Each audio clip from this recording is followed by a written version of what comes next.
నమస్తే viewers, welcome to Tollywood poster. Creative genius director Sukumar, icon star Allu Arjun కాంబినేషన్లో తెరకెక్కిన పుష్ప 2 ది రూల్ జైత్రయాత్రను కొనసాగిస్తుంది.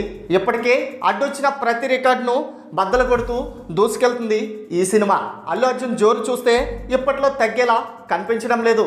ఇప్పటికే హిందీలో 800 కోట్లకు పైగా అత్యధిక వసూలు సాధించిన చిత్రంగా తన పేరిట బాలీవుడ్లో నెంబర్ 1 రికార్డు జెండాను పాతేశాడు పుష్పరాజ్.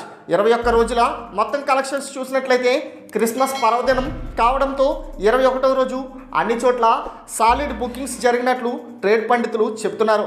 తెలుగు రాష్ట్రాల్లో 5 కోట్లు, హిందీలో 16 కోట్లు, తమిళనాడు, కేరళ, కర్ణాటక, రెస్ట్ ఆఫ్ ఇండియాలో ₹1 ఓవర్సీస్లో 20 లక్షల చొప్పున మొత్తంగా 21వ రోజు 23 కోట్ల గ్రాస్ వసూలు సాధించింది పుష్ప 2. ఇక 21 రోజుల్లో మొత్తం ప్రపంచవ్యాప్తంగా 1597 కోట్ల గ్రాస్ రాబట్టాడు పుష్పరాజ్.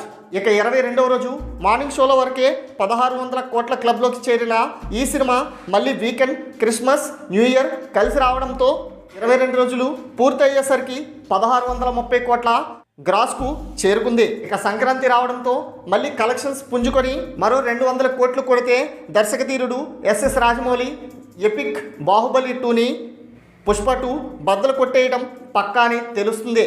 మరి లాంగ్ రన్లో పుష్ప 2 ఎలాంటి సంచలనాలు నమోదు చేస్తుందో చూడాల్సిందే. మరిన్ని లేటెస్ట్ అప్డేట్స్ కోసం మన ఛానల్ను సబ్స్క్రైబ్ చేసుకోండి. Thanks for watching.